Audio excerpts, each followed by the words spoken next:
자, 그럼 이제 우리 이번 시간에는 이제 배서 금지어음, 배서의 의 기능이죠. 배서 금지어음의 내용을 한번 살펴볼게요. 배서 금지어음, 지시 금지어음이 뭔지 특수 배서를 좀 알아볼게요. 배서 금지어음은 이미 우리 공부했듯이 누가 발행인이 한 발행인. 발행이 나중에 상환 청구권의 부담이 있죠. 그 상환 청구 금액이 증가되는 것을 막기 위해서 발행인이 하는 걸 말해요. 그죠? 그래서 발행인이 어음의 지시금지, 야, 배설하지 마. 지시금지라는 것은 배설을 하지 마. 그런 뜻이에요. 지시금지를 기재한 때 지시증권, 배, 지시증권성이라는 것은 배설증권성이라고 보시면 돼요. 배설할 수 있는 그러한 증권성이 상실되는 거죠. 그러면 어떻게 하는 거죠? 배서로 양도할 수 없어요. 오직 뭐만? 지명채권 양도 방식, 사법적인 양도 방식으로만 가능한 거예요. 알겠죠? 그런 겁니다. 그래서 이유는 뭐냐면 발행인이요. 수취인에게 대항할 수 있는 항변 사유를 유보해 두기 위한 목적이에요. 수취인에게 대항할 항변 사유를 유보해 두기 위해서. 그래서 나중에 배설을 하지 말라고 했기 때문에 마지막 소지인이 채무를 이행해 올 때도 어때요? 자기가 배서인에게 항변할 수 있는 사항을 마지막 소지인에 대해서도 대항할 수 있어요. 왜? 너 배서하지 마라 그랬기 때문에. 또 한 가지는 배서가 많이 이렇게 되고 마지막 소진이 여러 명 있잖아요. 같잖아요. 그죠? 그 사람이 여러 사람 거쳐서 만약에 상환 청구 들어오게 되면요. 그 오면서 상환 금액이 눈덩이처럼 늘어날 수 있어요. 그러니까 어때요? 이 상환 금액의 증대를 방지하기 위해서 아예 발행인이 자기는 책임 안 지려고 배서 금지, 지시 금지를 기재하게 되는 거예요. 아시겠죠? 이런 겁니다. 그래서 그림을 보면 이렇습니다. 배서 금지어면요. 금지문은 다시 너 뒤 이후로는 배서하면 안 돼. 나 책임 안 져. 라고 금지문을 적고요. 이건 어디에 적어야 되냐면 어음 표면에다 적어야 돼. 어음은 첫면에다 적어줘야 돼. 나중에 배서 금지 어음. 그죠? 예, 배서 금지 배서라고 또 금방 특수 배워서 배울 거거든요. 그거는 뒷면에다 해야 되는 거고, 이거는 앞면에다 해야 돼. 차이점이 알겠죠? 이따 비교가 될 겁니다. 그 다음에 배설을 못합니다. 이렇게. 을은 이제 배설을 못하고 어떻게 한다고요? 지명채권 양도 방식으로만 넘겨줄 수 있는 거예요. 이해 가셨어요? 자, 그러면 가보겠습니다. 어떻게 해요? 이제 방식 가볼게요. 발행인이 하는 것이고요. 배서 금지 문을 적게 되고요. 어음 표면에 기재해야 됩니다. 근데 금지 문헌은 뭐 배석 금지라고 적어도 되고 지시 금지라고 적어도 되고 갑에게만 지급할 수 있음 뭐 이렇게 적을 수도 있습니다. 근데 단순히 어음상에 인쇄된 지시 문헌을 삭제한 것만으로는 배석 금지 어음이 안 돼요. 또 판례를 보면은 보관용 등 기재한 것도 지시 금지 문구는 아니에요. 또 한 가지 우리 판례적으로 문제됐던 게 뭐냐면 이거예요. 어음면상의 배석 금지 문헌은 기재를 안 했어요. 그런데 어음을 받는 자 수취인하고 특약을 했어요. 야, 너 이후로는 배사하지 마라고 했단 말이죠. 이것도 배서 금지어음일까요? 우리 판례는 이렇게 합니다. 지시증권성 성질을 그대로 유지한다고 봅니다. 이때는요. 그래서 이 특약을 알고 배서 양도받은 자는 어음상 권리를 취득하게 되는 거죠. 그 알고 받은 자도 똑같아요. 알고 받은 자도 어음을 취득했다더라도 똑같이 배서의 효력이 인정된다는 뜻이에요. 이 말은. 그러니까는 다시 말하면 발행인이 어음면상에 기재하지 않고 특약만 했을 때는 배서 금지 어음이 된다 안 된다? 안 된다는 거지. 됐죠? 그렇게 알아두시고 넘어갑니다. 그 다음에 발행인이요. 어음 용지에 부동문자로 인쇄된 지시 문구를 말소하지 않은 채 지시 문구 다음에 다시 지시 금지 문구를 변기했어요. 그럼 어떻게 돼요? 이거는 지시 문구에 지시 금지 문구가 효력이 우선합니다. 알겠죠? 그렇게 알아두면 되고 뭐 별건 아니에요. 자, 그 다음에 양도 방법 효과입니다. 그럼 이제 양도 방법 어떻게 됩니까? 을은 이제 배선을 못 해요. 배선하지 말라 그랬으니까. 어떻게 한다? 지명채권 양도 방법으로 넘겨주면 돼요. 알겠죠? 방법과 효력으로만 양도할 수 있는 거예요. 알겠죠? 양도할 수 있다. 그 다음에 배서에 의한 양도는 돼야 안 돼요? 안 되는 거죠. 배서에 의한 양도는 안 됩니다. 배서에 의한 양도가 안 되기 때문에 배서에 대한 효력이 나타날까 안 나타날까? 안 나타나는 거죠.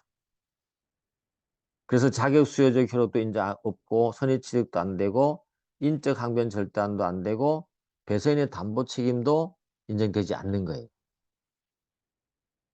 그래서 발행인은 그럼 어때요? 어음 인수에 대한 담보 책임만 부담하는 거죠. 발행인은 알겠죠? 어음에 대한 인수에 대한 책임만 부담하는 거죠. 발행인이 만약에 발행인에 대해서 대항 요건을 구비했다면 보증인에게는 어때요? 별도의 대항 요건을 구비하지 않더라도 채권 양도의 효력을 주장은 가능합니다. 어쨌거나 이렇게 하면은 지명채권 양도 방식으로만 양도할 수 있다. 발행인은 일단 담보 책임을 부담하지 않는다. 배서의 효력으로서 알겠죠? 그렇게 알아두시면 되겠습니다. 그 다음에 양도의 효력의 발생 요건이다. 이제 지명채권 양도를 한다면서요. 지명채권 양도를 하려면 어떻게 돼요? 효력 발생하려면 민법 450조의 대항 요건, 통지 승낙이 필요하겠죠? 필요한 겁니다. 그래서 어음의 인도 교부와 지급을 위해서 어음을 제시하고요. 어음을 지급할 때는 환수를 요하고요. 발행인에 대한 뭐가 필요합니까? 통지 또는 승낙이 필요합니다.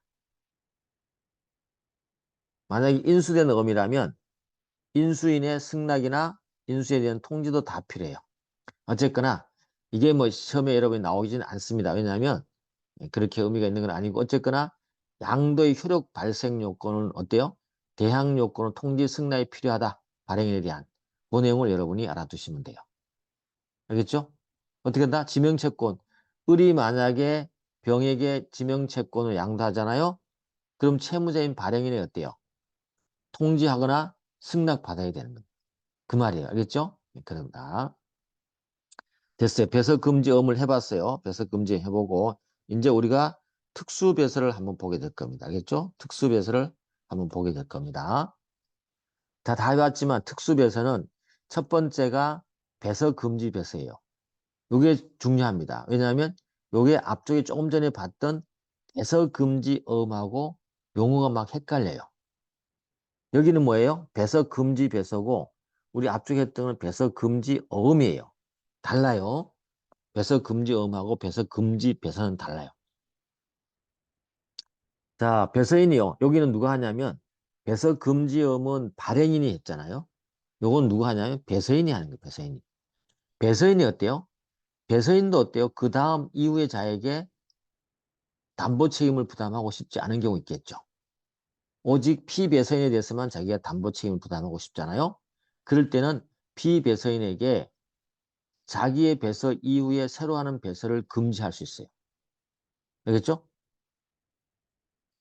그래서 다시 말하면 을이 병에게 배서하면서 을이 병에게 대항할 수 있는 그죠? 인적 항변 사유가 있다면 그것을 계속 유지하고 싶은 거죠. 만약에 배설을 해서 넘겨버리면 병에서부터 끊어지잖아. 그죠? 인적 항변 절단이 되기 때문에 그걸 방지하기 위해서 을이 병에게 배서하면서 야, 너 뒤로는 배서하지 마. 그 말은 나 너에게만 책임질 거야. 그리고 너에게 항변도 하고 만약에 네가 배설을 했으면 다른 사람에게 나는 너에게 항변할 수 있는 걸 가지고 계속 항변할 거야. 이 말이에요. 형식 면에서는 배서인이 하는 것이고요. 그리고 어디에 적냐면 어음의 뒤쪽에 적습니다. 어음의 뒷면에다가 배서하지 마라고 배서 금지 기재를 하는 거죠. 그러면 그 배서 금지 기재를 받았다. 그러면 병은 다시 정에게 양도할 수 있나요? 양도할 수 있어요. 어떻게 해요? 어음법적 양도 방법을 가능합니다. 배서로 권리 이전할 수 있어요. 아까 우리 배서 금지 어음하고 차이점이에요. 알겠죠? 차이점이에요. 네, 그래서 이렇게 배서 금지 기재를 이면에 하고요. 병은요, 정으로 어떻게 한다? 지시증권을 유지하고요. 그대로 유지한다는 것은 배서 양도할 수 있다는 거죠. 단지 을이 병 이후에 대해서는 뭐 한다? 담보 책임만 안 진다는 거예요. 알겠죠? 담보 책임만 안 진다는 거죠. 그리고 어때요? 배서도 양도하는 겁니다. 가능합니다. 이해되셨죠? 자, 그래서 배서 금지어음하고 여기 비교해 보면 배서 금지어음은 발행인이 금지 문헌을 어디에? 어음의 표현에 기재하는 것이고 양도 방법에서는 아예 지시증권성이 상실되어 버리기 때문에 배서를 양도 못하고 지명채권 양도 방식으로만 양도할 수 있다. 근데 배서 금지 배서는 어때요? 배서를 그 이후로 못하게 하지만 피배서인이 어때요? 또 배서 양도는 가능합니다. 물론 배서인은 어때요? 담보 책임을 부담하지 않게 됩니다. 아시겠죠? 배서 금지 배서하고 배서 금지음은 꼭 알고 있어야 됩니다. 자, 효력은 뭐 해야 되겠어요? 배서 금지된 배서가 된 어음은 어떻게 돼요? 지시증권을 상실하지 않기 때문에 배서에 의해서 어음 양도할 수 있죠? 양도할 수 있습니다. 그 다음에 배서 금지 배서인은 직접 피배서인의 담보 책임만 지고요. 그 후에 피배서인에 대해서는 담보 책임을 져안 져요. 안 지는 거죠. 요거를 위해서 배서인이 배서 금지 배서를 하게 되는 것이죠. 그림을 보면 여기 있죠. 이렇게 해서 배서 금지 기재를 했죠. 병은 어떻게 지시증권 유지하기 때문에 정액에 배서로 양도할 수 있어요. 그렇죠? 그렇지만 을은 어때요? 배서인은 병 이후에 담보 책임을 져야 안 져요. 안 지는 거야. 그 이후의 자들이 을에게 상환 청구해 올 수 있어 없어요? 없다는 얘기죠. 이해됐죠? 예, 그렇게 알아둡니다. 자, 됐어요. 이제 배서 금지 배서까지 배웠어요. 특수 배서, 배서 금지 의무과 비교하는 거. 처음에는 헷갈리니까 잘 알아두셔야 돼요. 그 다음에 이제 백지식 배서예요. 백지식 배서. 이건 별거 아니에요. 자, 여기 그림을 보시면 백지식 배서인데 우리가 뭐까지 할 수 있다고 그랬죠? 백지식 배서도 인정하고 간략 백지식 배서 법이 인정한다 그랬죠? 백지식 배서는 뭐예요? 피배서인을 안 적는 것. 간략 백지식 배서는 배서 문헌뿐만 아니라 피배서인도 적지 않는 것. 이쪽을 말한다. 그렇게 알아두면 돼요. 별거 없어요. 그럼 백지식 배서의 효력은 뭐냐? 정상적인 배서로 인정한다 그랬잖아요. 그래서 권리전적 효력부터 해서 다 인정됩니다. 됐죠? 그렇게 알아두면 돼요. 끝. 그 다음에 추심이인 배서는 뭡니까? 추심이인 배서는 배서는 하는데 뭐예요? 그냥 대리권을 부여하는 배서를 우리가 추심이인 배서라. 대리권을 부여하는 배서를 추심이인 배서라. 알겠죠? 배서인이 피배서인에게 어음상 모든 권리를 행사할 대리권을 부여할 목적으로 하는 배서를 우리가 우리 추심이인 배서라 그래. 그래서 그 그림을 한번 보시면 요 어음 문구에 적어야 돼요. 추심이라는 적어야 돼요. 추심이인 배서라고 적어줘야 돼요. 그래서 어음법은요. 추심이인 문헌을 적어야 된다 그랬죠. 그래서 그 문헌을 어떻게 보냐면 회수하기 위해서, 추심하기 위해서, 대리를 위해요. 이런 게 적혀 있으면 추심이인 배서로 봐요. 대리권을 준 거죠. 배선안에 표시되는 이걸 우리가 공연한 추심이인 배서라 그래요. 겉으로 드러났다고 해서 공연한 추심이인 배서라 그래요. 우리 이제 숨은 추심이인 배서도 종류는 인정되지만 법적으로 인정되지 않습니다. 알겠죠? 그래서 넘겨주면 병은 피배서인은 맞지만 뭐만 할 수 있어요? 다시 또 배서할 수 있습니까? 안 됩니다. 양도 배서는 안 돼요. 병이 대리권을 위임받은 자이기 때문에 그 어음을 어때요? 정에게 넘겨주는 양도 배서는 안 돼요. 오직 어때요? 다시 재추심하거나 위임하거나 복대리 다시 말해서 정에게 내가 돈 받으러 가야 되는데 시간이 없으니까 정 네가 좀 대신 또 받아와줘. 이렇게 복대리로 해서 재추심 위임 배서는 가능하지만 양도 배서는 안 돼요. 알겠죠? 예, 그런 거다. 그리고 이 피배서인이 행사할 수 있는 모든 권리가 뭡니까? 어음상에 들어있는 어음상의 권리하고 어음법상의 권리를 그 어음의 채무자에게 다 행사할 수 있어요. 대리권을 받았으니까. 돈 받을 권리를 받았으니까. 그죠? 그런 뜻입니다. 그 다음에 추심에서의 권한 범위다. 그죠? 피배서인이 부여받은 대리권의 범위는 그 어음 받는 것과 관련해서는 재판상 재판의 모든 행위를 다 갖고 있습니다. 그렇지만 처분행위라든지 양도 배선은 안 된다 그랬죠? 근데 뭐는 가능하다? 다시 대리를 위한 배서, 곡대리는 가능하다. 그죠? 가능하다. 그 말이에요. 그래서 이렇게 양도 배선은 안 되지만 요거는 가능하다는 뜻이에요. 그리고 피배선이 갖는 대리권의 존속이 대리권 준자는 사망 대리권을 준 자가 그죠? 배서인이 사망하더라도 피배선의 자격에는 영향이 없다. 이렇게 되는 겁니다. 그 다음에 그러면 효과는 어떠냐? 당연히 있죠. 권리전적 효력이든 담보적 효력은 넘어가지 않아요. 왜냐하면 대리권만 줬기 때문에. 그리고 인적 항변은 절대는 안 돼요. 아시겠죠? 그래서 어음 채무자는 추심이인 배서인에게 대항할 수 있는 사유로 피배서인에도 대항할 수 있습니다. 어음 채무자는 추심이인 배서의 배서인, 그래서 어음 채무자만 있다면 발행인을 한다면 발행인이 배서인에게 대항할 수 있는 게 있으면 어때요? 이렇게 피배서인 이자에게도 어때요? 대항할 수 있다는 뜻이에요. 그 다음에 어음 채무자가 대리인인 피배서인, 대리인에게 피배서인에 대항할 수 있는 사유가 있더라도 대리권 행사 자체는 대항 못해요. 이것은 누구 것이니까? 을의 권한을 넘겨받은 거기 때문에 병에 대한 항변으로 갑이 저희 돈 받으러 온 것을 대항을 못해요. 돈 줘야 됩니다. 알겠죠? 이거는 을의 권리를 행사하는 것을 병이 대신하는 거기 때문에 병에 대한 대항력으로 병이 을의 권리를 행사하는 것을 대항할 수 없다는 뜻이에요. 그 다음에 자격수요적 효력이 인정되나요? 자격수요적 효력이 인정됩니다. 왜? 추심을 할 수 있는 권리를 넘겨받았기 때문에 엄을 갖고 있잖아요. 그죠? 가능한 거죠.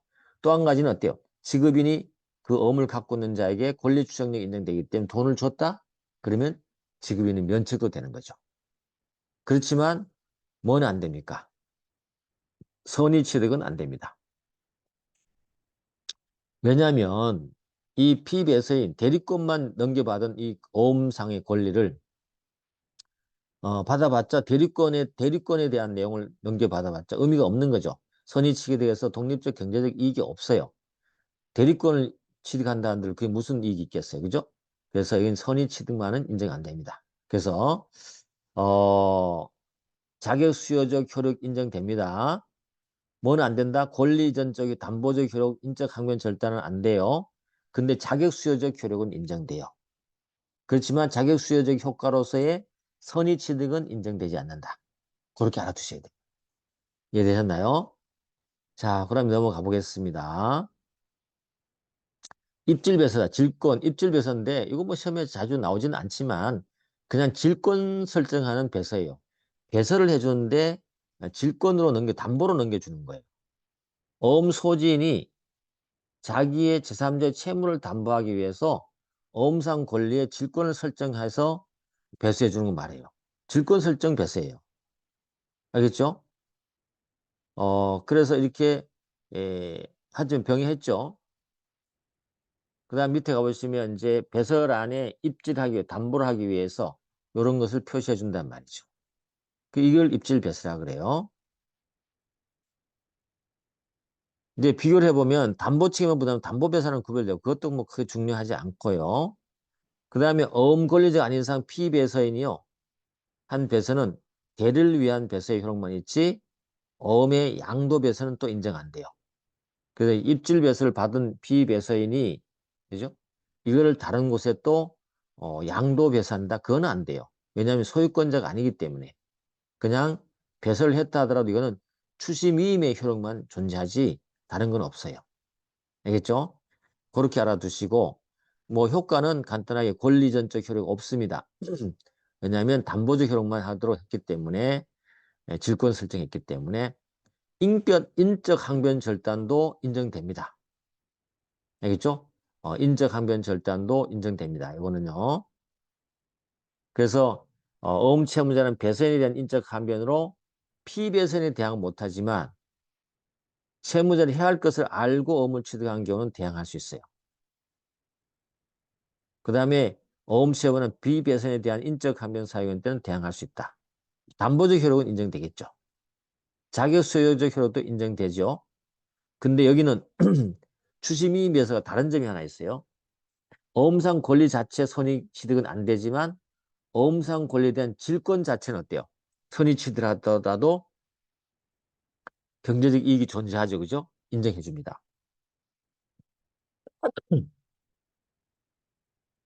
아시겠죠? 그렇게 생각하시면 됩니다. 자, 이렇게 해서 인적 항변 대항 못하죠? 그때 딱 알아두시고. 자, 이제 우리가 기한 후 배설을 한번 해보도록 하겠습니다. 자, 이제 우리가 마지막으로 기한 후 배설 한번 볼게요. 기한 후 배설도 이제 중요합니다. 그래서 물론 이제 시험 대비는 법무사 시험 준비생들은 객관식으로 준비하면 되고요. 변호사 시험 준비하는 생들은 이제 사례형으로 준비를 해야 되는데 일단 먼저 여기서 좀 이해를 하시고 사례형은 예, 뭐 문제집이라든지 준비된 그 자료들이 많이 있어요. 그래서 그것만 딱 이해가 되면 그 부분을 여러분이 준비된 자료를 캐치할 수 있어요. 그죠? 캐치해서 답안에 쓰면 되기 때문에 먼저 이해하는 게 중요해요. 이해하지 않고는 어떤 좋은 자료를 갖고 있더라도 도움이 안 됩니다. 자, 그래서 기한 후 배서거든요. 기한 후 배서는 두 가지 형태에 해당돼야만이 기한 후 배서가 돼요. 지급 거절 증서 작성 후에 한 배서예요. 우리가 마지막에 이제 지급을 해야 되죠. 어음이 그죠? 완성되는 건데 지급 거절이 만약에 됐다면 지급 거절 증서를 작성하고 난 다음에 상환 청구를 하게 되거든요. 근데 이 지급 거절 증서 작성한 다음에 상환 청구를 하지 않고 배설을 했어요. 또 지급 거절 증서 작성의 기간이 지났어요. 그런데 또 어때요? 배설을 했어요. 요런 것, 요런 경우 있죠. 요런 것을 기한이 지났다 그래서 기한 후 배설하고 그래요. 알겠죠? 근데 기한 후 배설은 만기 후 배설이라든지 다른 배설과 좀 헷갈리는 부분이 있기 때문에 여러분이 처음에는 어려워요.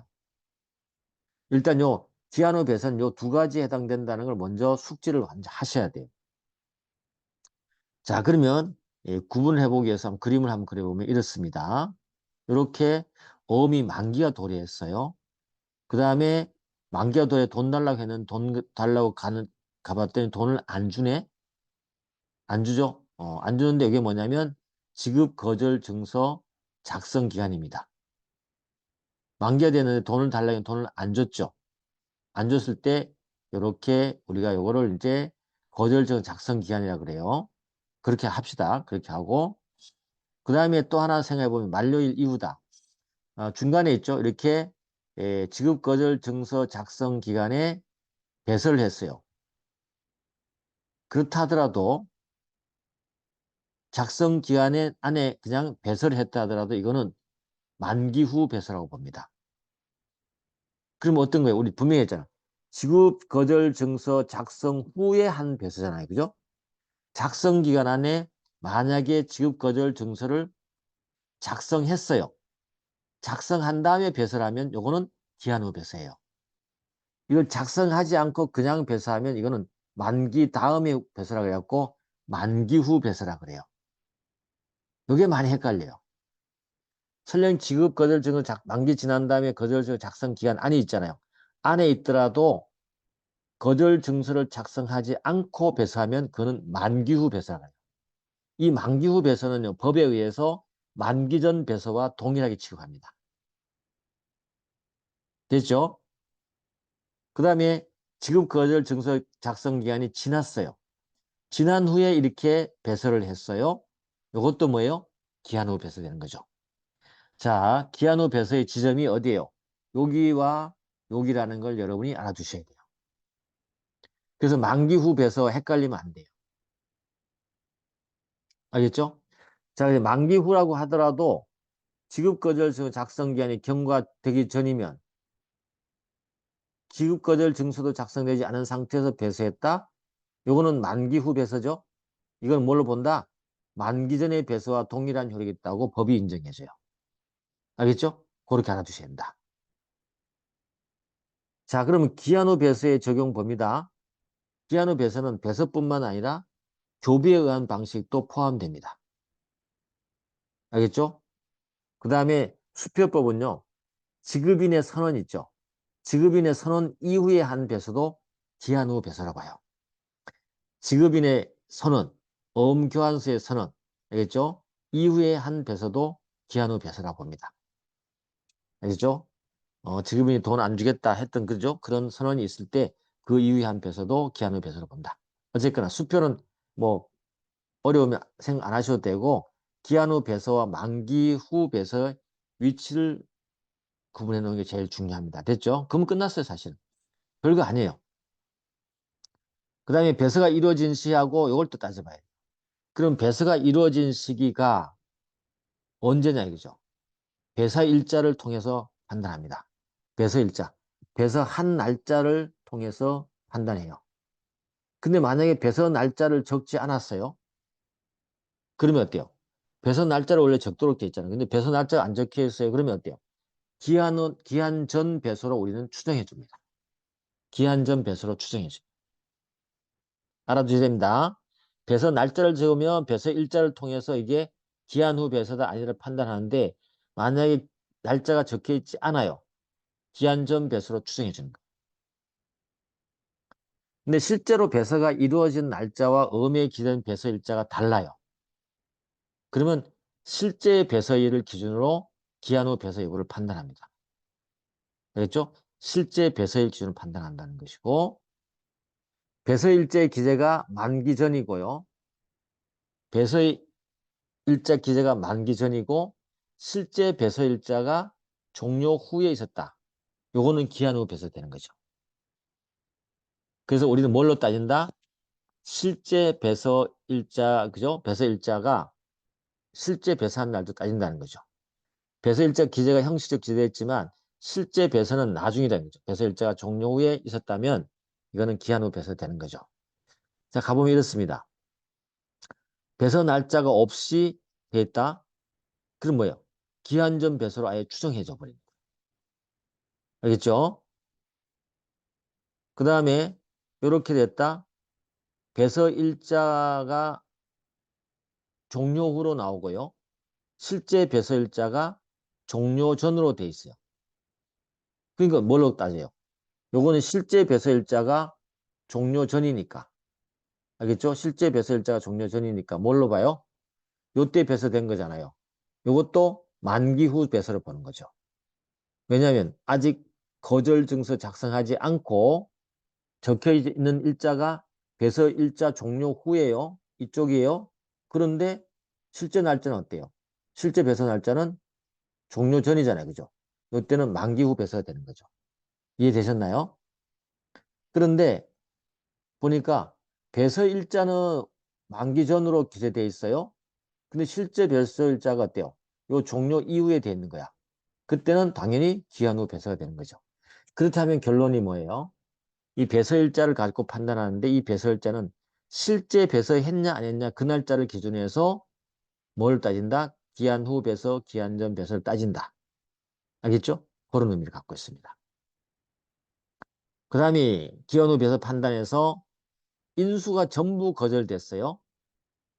지급거절 증서가 아니고 우리가 지급거절 증서 작성 가지고 따졌잖아요. 근데 인수를 제시했는데 인수거절 증서 거절했어요. 전부 거절해서 인수거절 증서를 작성한 다음에 배서했어요.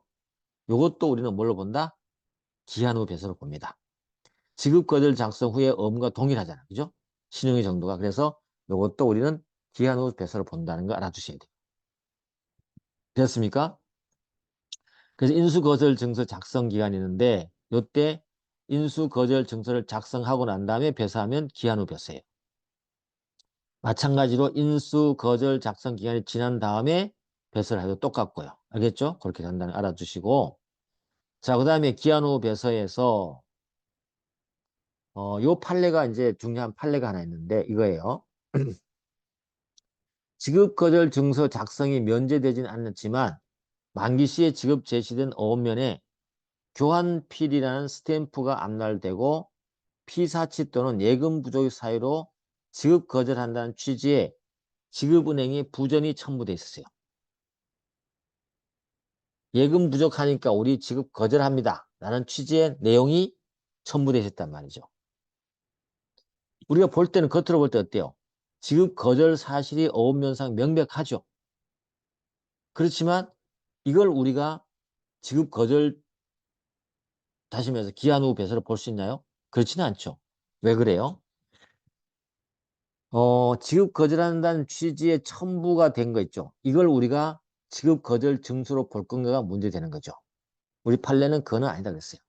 거절된 거는 문면상 명백하지만 부전이 붙었다든지 스탬프가 압날됐다든지 이거는 지급 거절 증서가 아니라는 거죠. 아니라는 거죠. 그래서 이러한 어음을 배서한다 하더라도 이거는 지급 거절 증서 작성 내이기만 하면 이거는 기한 후 배서가 아니에요. 뭐가 된다고? 만기 후 배서되는 거죠. 그럼 결론적으로 만기 전 배서와 동일하게 되는 거죠. 한 천천히 한번 들으면서 이해를 해줘야 돼요. 이해를 하시고 이제 여러분의 시험에 맞게 정리를 하시면 되는 거예요. 자, 그림을 가보면 지급 거절 증서 작성 기간이었어요. 작성 기간이 안 했어요. 아니었는데 지급 거절 증서는 아직 작성 안 된 상태에서 거절 취지의 부전이 첨부되고 이런 게 스탬프가 첨부됐다는 거죠. 지급 거절 사실이 명백해요. 이게 지급 거절 증서 작성이라 볼 수 없는 거죠. 그럼 구체적으로 지급 거절 증서 작성이 없는 거니까 뭐로 본다? 이때는 그냥 만기 후 배서가 되는 거예요. 만기 후 배서는 만기 전 배서와 동일한 효력이 인정되는 거죠. 이해됐습니까? 그걸 말하는 겁니다. 이 판례를 다시 한번 이해해 주시고 그 다음에 기한 후 배서의 판단이다. 백지음의 만기 전에 한 배서. 우리 앞쪽에 한번 얘기한 적 있습니다. 백지음 할 때 말씀드렸는데 백지음에서 어음행위는 백지가 보충된 때 어음행위에 있는 걸 봅니까? 아니면 원래 어음행위가 있을 때 어음행위에 있는 걸 봅니까? 뭐라 그랬어요? 어음행위가 있을 때 보는 거죠. 백지가 보충됐을 때 그 어음행위에 있는 걸 보는 게 아니에요. 알겠죠? 그래서 백지음의 만기 전에 한 배서는 만기 후에 백지가 보충됐다 하더라도 기한 후 배서가 아니에요. 알겠죠? 그런 겁니다. 그래서 우리 판례가 이런 말 했잖아요. 기한 후 배서하고 백지 보충의 의미를 이렇게 얘기를 했어요. 자, 백지음의 백지 보충 시와 어음행위 자체 성립 시기는 엄격히 구분한다고 말했죠. 이게 좀 어렵다 그랬죠. 그래서 문제였기 때문에 백지 보충 없이는 어음상 권리를 행사할 수 없지만, 그죠? 어음행의 성립 시기를 곧 백지 보충 시기로 의지할 수 없는 거예요. 그래서 어음행의 성립 시기는 어때요? 그 자체로 행이 있을 때 그때가 성립되는 걸 결정하는 거죠. 설령 백지 보충이 나중에 있었다 하더라도 어음행위는 앞에 있다는 얘기죠. 그래서 백지어음에 만기 전에 배설을 했어요. 이 배서가 어음행위잖아요. 만기 전에 배서했잖아요. 그럼 배서는 언제 있는 거야? 만기 전에 있었던 거죠. 근데 만기 후에 백지가 보충됐네. 그러면 우리 이걸 보충된 때로 기준으로 해서 배서는 기한 후 배서로 볼 수 있을까요? 아니라는 거죠. 기한 후 배서가 아니에요. 알겠죠? 자, 그림을 다시 보시면 백지음이에요. 배서가 만기 전에 이렇게 있었어요. 이건 기한 후 배서 아니에요. 알겠죠? 설령 이 백지음이 나중에 만기 지나고 백지음이 보충됐다 하더라도 이건 뭐죠? 기한 후 배서가 아니에요. 아시겠죠? 그런 의미예요. 별로 어려운 거 없죠? 자, 그 다음에 기한 후 배서 판단에서 백지식 배서가 된 약속음의 소지인이 지급거절 증서 작성 기간이 경과되기 전이네요. 전에 백지로 된 채 배서를 했어요. 이거는 지금 지급거절 증서 작성 기간 전에 했어요. 그 다음에 그 약속음을 받고 지급거절 증서 작성 기간이 경과된 후에 배서일을 지급거절 증서 작성 기간 경과 전으로 피배서인 자신으로 뭐예요? 보충을 어때요? 언제 한 거예요? 지급거절 증서 작성 기간이 경과된 후에 보충을 했어요. 그러니까 이거 지급거절 증서 작성 기간 경과된 후에 했기 때문에 기한 후 배서 아닌가? 아니에요. 배서는 언제 했죠, 이미? 지급거절 증서 작성 기한이 경과가 되기 전에 배서가 이미 끝나버렸죠. 배서 행위는 어때요? 이미 지급거절 작성 기한 전에 있었기 때문에 보충이 설령 거절 작성 기한 경과 후에 있었다 하더라도 이거는 기한 후 배서가 아니라는 거죠. 판례. 아시겠죠? 이때 뭐가 있어요? 배서일이 백지엄인데 이때 그죠? 배서를 했단 말이죠. 이때 배서를 했어요. 이거는 기한 후 배서 아니에요. 설령 만료일 후에 백지가 백지엄의 내용, 배서일과 피배선이 보충되었다 하더라도 이거는 배서가 이때 있었기 때문에 뭐다? 기한 후 배서가 아니라는 것이죠. 이 판례 한두 개만 기억해 주시면 돼요. 지금 나온 판례들 중요한 건 그밖에 없어요. 됐죠? 자, 그 다음에 기한 후 배서의 효력입니다. 그럼 기한 후 배서는 어떻게 될까요? 어, 기한 후 배서는 지급거절 작성 후 배서 있죠. 이거는 지명채권 양도의 효력만 있습니다. 효력만 있다 그랬잖아요. 조심하라 그랬죠. 효력만 있다 그랬어요. 우리 배서 금지 어음은 어떤 게 있었어요? 배서 금지를 하게 되면 지명채권 양도 방법과 지명채권 양도의 효력을 다 가진다 그랬죠. 근데 여기 기한 후 배서는요. 어음으로서 그대로 유지합니다. 그렇기 때문에 배서에 의해 양도할 수 있어요. 배서로 양도할 수 있고요. 단지 효력만 기한이 지나버렸기 때문에 효력만 원래 어음처럼 취급하지 않습니다. 그죠? 네, 그래서 효력은 어때요? 민법상 지명채권 양도의 효력이 인정되는 거죠. 그래서 객관식 같은 데 많이 나오죠. 기한 후 배서를 어때요? 배서에 양도하는 거 맞느냐 틀리냐? 맞습니다. 기한 후 배서는 어때요? 지명채권 양도의 양도 방식으로 배서해야 된다. 틀린 겁니다. 근데 이거는 맞아요. 지명채권 양도의 효력이 인정된다. 맞는 말이에요. 알겠죠? 그렇기 때문에 이 말이 나오는 거죠. 기한 후 배서는 배서를 기재를 해서 어음을 교부하는 외에 배서만 하면 되기 때문에 민법상 지명채권 양도인 채권 양도의 통지, 채무 승낙이 필요해야 해요. 필요 없는 거죠. 이해됐죠? 넘어갑니다. 그 다음에 이렇게 권리 이전적 효력이 인정되냐 이 말이죠. 인정됩니다. 권리 이전적 효력이 인정됩니다. 그래서 그렇지만 인적 항변은 불절단됩니다. 왜 그렇죠? 지명채권 양도에 효력이 있다고 했잖아요. 지명채권은 인적 항변이 절단이 안 되는 거죠. 그죠? 그래서 발행인 또는 피배선에 대해서 배서인에 대한 모든 인적 항변으로 대항할 수 있습니다. 그렇죠? 그래서 그렇지만 조심할 게 있어요.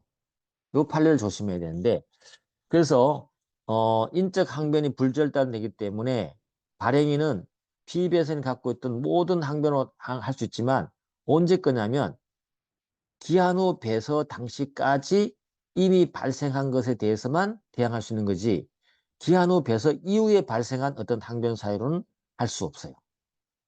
알겠죠? 그거 하나 알아두시면 돼요. 당연하겠죠. 배서 당시에 이미 발생한 항변을 가지고 발행인은 모든 자에게 항변할 수 있지만 기한 후 배서 이후에 발생한 것은 안 돼요. 이해됐죠? 그거 하나 알아두시고 그 다음에 또 하나 우리 알아둘 것은 피배서인이 어음의 지급거절 등 작성기한 경과한 후에 피서의 명의로 된 배서인의 기재를 말소하고 수취인인 배서인의 기면을 받았다. 이건 당연히 뭐겠어요? 이거는 기한 후 배서가 되겠죠. 그래서 물론 그렇지만 어음 채무자는 피배서인에 대한 배서인에 대한 모든 인적 항변으로 대항할 수 있습니다. 그 설령 기한 후 배서가 됐죠. 거절기한 경과 후에 병 명의로 배서인단에 말소하고 이걸 했단 말이죠. 기한 후 배서란 말이죠. 이럴 때는 어때요? 발행인 있죠. 발행인은 누구예요? 이 이후에 그죠? 모든 인적 항변으로 대항할 수가 있습니다. 대항할 수 있다. 그렇게 알아두시면 됩니다. 그 다음에 인적한 불절단 판례 뭐 또 한번 보시면 배서인의 전자에 대한 항변으로 사유로는 특별한 사유가 없는 한 피배서인에게 대항하지 못한다. 배서인의 전자에 대한 항변으로는 P배선에 대항을 못한다. 일단 기한 후 배설을 했잖아요. 보시면 이거입니다. 배서인이 어음 취득 당시에 선이었기 때문에 배서인에게 대항할 수 없었던 사유 있잖아요. 그죠? 없었던 사유에 대해서는 피배서인이 비록 어음 취득 당시에 그 사유를 알고 있었다 하더라도 이걸 피배서인에 대항할 수 있냐? 없다는 거죠. 자, 먼저 그림을 한번 보면 이렇습니다. 이때 을이요. 을이 발행인부터 어음을 추취하면서 발행인이 대항할 수 없었던 사유, 그죠? 이런 게 있었단 말이죠. 갑에 대한 을의 항변. 을이 갑에 대해서 항변할 수 있는 사유가 있었단 말이죠. 그런 사유죠. 그래서 피배서인이요. 피배서인이 이러한 사실을 알고 있었어요. 근데 이거 기한 후 배서잖아요. 그죠? 기한 후 배서 받은 피배서인이 알고 있었어요. 알고 있었다 하더라도 이렇게 어때요? 발행인이 피배서인에게 이걸 주장할 수 있느냐? 없다는 거죠. 알겠죠? 있었다 하더라도 피배서인 대항할 수 없다. 그래서 이건 우리가 인적 항변 불절단 관련 판례 내용인데 그냥 한번 보시면 돼요. 그 다음에 선의 제3자는 대항할 수 없다. 뭐 그건 보시면 될 것 같고요. 하여튼 요 정도까지 여러분이 이해하시면 돼요. 일단 앞쪽에 그게 제일 중요했고 인적 항변 불절단이 되는 것은 그 범위에 대해서 여러분이 좀 알아두면 되는 겁니다. 너무 많이 할 필요는 없어요. 자, 그 다음에 기한 후 배서의 효력이다. 뭐 담보적 효력 상한 의무는 지지 않습니다. 왜? 이미 기한 후 배서는 지급이 거절된 어음이기 때문에. 그죠? 그 다음에 기한 후에 피배서인이 이미 배서를 한 다른 기한 전 배서인에게 상환 청구권은 가능해요. 요거는 가능해요. 왜 그러냐면 기한 후 피배서인이 이미 배서를 한 이미 앞쪽 기한 후 배서 이전에 한 배서가 있을 거 아니에요. 그때는 그 배서인은 책임진다고 배서한 거잖아요. 알겠죠? 그래서 기한 전 배서 있잖아요. 요거. 이럴 때 기한 후 배서 있잖아요. 이럴 때 병은 어때요? 기한 전에 배서한 자에게는 책임을 물을 수 있어요. 상환 청구할 수 있어요. 요거는 기한 후 배서에 대한 효력이 아니고요. 기한 전에 배서한 자의 담보적 효력이에요. 이해됐습니까? 그림을 그리면 이렇습니다. 비배서인이 이렇게 상환 청구할 수 없잖아요. 그죠? 그런데 기한 후 배서받은 비배서인이 누구한테는 할 수 있냐면 기한 전에 배서한 갑에게는 이렇게 상환 청구할 수 있습니까? 가능해요. 이건 기한 전에 갑이 한 배서로의 책임인 거죠. 됐죠? 그 다음에 뭐도 인정되냐면 자격수여적 효력도 인정돼요. 기한 후 배서지만 어음을 배서로 양도받았기 때문에 배서 효력이 인정, 권리 추정이 인정되고요. 지급인도 지급하면 면책이 돼요. 물론 선의 취득은 안 된답니다. 알겠죠? 안 된다. 그 다음에 이제 무담보 배서 이런 것들은 여러분이 크게 몰라도 상관없어요. 담보를 하지 않겠다라는 배서거든요. 배서인이 어음상의 책임을 지지 않는다는 뜻을 무담보 문구를 기재하면 유효한 겁니다. 유효한 거고, 그래서 인수인에 대해서 별개로 무담보 문구를 기재하는 경우에 발행 어음금액 일부 배서 안 되고요. 뭐 안 되지만 뭐는 가능해요? 무담보는 가능하다. 뭐 이 정도로 보시면 되고 넘어가겠습니다. 이런 부분은 그냥 보시면 돼요. 무담보 배서 이런 그림 이거예요. 그래서 갑이 을에게 나 그 이후로 책임 안 질 거야 그죠? 할 때 을이하의 전원에 대해서 담보 책임은 부담하지 않습니다. 그렇게 알아두시고 자, 그다음에 환배서만 조금 알아두면 환배서는 뭐냐면 돌환자잖아요. 그죠? 돌환자. 환배서는 역배서라고 합니다. 특히 인수한 지급인, 인수하지 않은 지급인, 발행인 그 밖에 어음 채무자에 대해서 다시 하는 거. 채무자에 다시 하는 거죠. 근데 민법은 어때요? 채권과 채무가 함께 있게 되면 어때요? 혼동으로 소멸돼 버리잖아요. 그죠? 채권이. 근데 어음은 소멸 안 되죠. 그래서 환배서로 다시 취득한 자는 원래 지위에서 항변이 적용되는 거죠. 그럼 똑같이 취득할 수 있다는 얘기죠. 그죠? 그런 걸 말한다. 라고 알아두시면 되고요. 환배서가 가능하다. 그래서 그 밑에 환배서의 항변 불절단 판례가 하나 있는데 요거 하나도 알아두면 되죠. 어, 약속어음의 발행인으로부터 인적 항변의 대항을 받는 자가 있었어요. 어음 소진이. 그 당의 어음을 제3자에게 배서 양도해서 다시 자기가 환배서 받아갖고 다시 발행인으로부터 발행에 돈을 지급하라고 했다는 거죠. 다시 면 세탁을 한 거예요. 인적 항변을 세탁한 거죠. 이런 그림이 되는 거죠. 어, 발행인이 있고요. 이거 환배서는 역배서를 말한다 그랬죠. 요 판례는 거꾸로 이제 받은 건데, 예를 들면 배서를 받았죠. 만약에 이 배서인이 있죠. 이 배서인이 취득하고 있다가 만약에 이렇게 돈 달라고 했는데, 발행인에게. 근데 갑이 을에게 항변할 게 있단 말이죠. 그러면 돈을 못 받잖아요. 그래서 다시 어때요? 이렇게 병에게 배서를 하고 다시 병으로부터 다시 이렇게 을이 배서를 받아서 이게 환배서죠. 그러면 다시 이렇게 주장하면은 갑이 배서인에게 을에게 대항할 수 없을까요? 그렇지 않아요. 이렇게 했다 하더라도 여전히 발행인은 어때요? 을에게 항변할 수 있다는 겁니다. 이 판례 내용 그런 거예요. 알겠죠? 예, 환배서 역배서는 뭔지 알았고요. 그렇게 알아두시면 되겠습니다. 자, 환배서에는 뭐 보험 유통기한의 경과전에 언제든지 다시 환배서의 피배서에는 다시 배서 양도할 수 있습니다. 다 양도할 수 있고 다 이렇게 할 수 있다는 걸 알아두시면 돼요. 그래서 채무자가 배서를 받았다 하더라도 다시 배서를 해서 어음을 유통시킬 수 있다.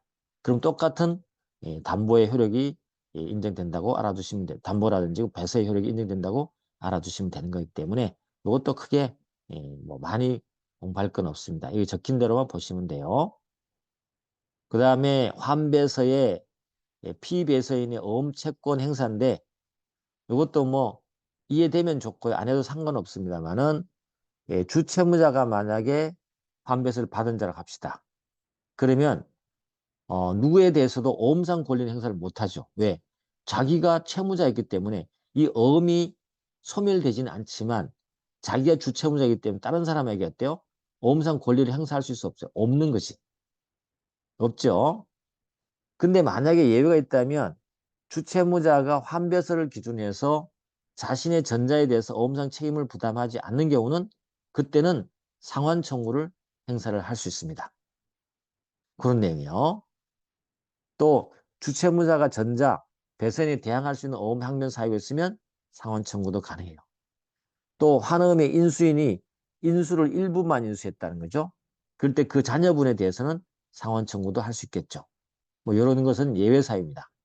대충 그렇게 알아두시면 될 것 같습니다. 그 다음에 뭐 피배선의 어음 채권 행사, 발행인은요 인수인에 대해서만 권리 행사할 수 있어요. 다른 사람에게 못해요. 알겠죠? 그래서 인수인에 대해 권리 행사했는데 인수인이 뭐 지급을 거절해요. 그렇다 하더라도 발행인은 다른 어음 행위자에게 상환 청구 행사 못해요. 알겠죠? 또 배서인, 인수인, 발행인, 전자인, 배서인에게 권리 행사도 가능합니다. 뭐 보증인은요, 참가 인수라든지 자기의 피보증인이 전자와 주체면에 권리 행사할 수 있다. 근데 올 시간이 참 많이 지났네요. 그래서 환배서라든지 좀 중요하지 않는 건 여러분 생략하셔도 상관없어요. 환배서의 개념만 좀 알아두시면 되는 것이고 판례 하나 알아두시면 됩니다. 이 정도로 해서 우리 특수배서를 그래도 정말 아주 상세하게 설명한 거로 보시면 됩니다. 복습한 거예요. 그죠? 이 정도면 여러분 배서에 대해서는 그래도 완벽하게 이해했다고 생각됩니다. 그럼 여러분이 여기 관련해서는 여러분의 시험에 맞게 준비를 하시면 되는 것이죠. 자, 오늘은 여기까지 하도록 하겠습니다. 수고했습니다.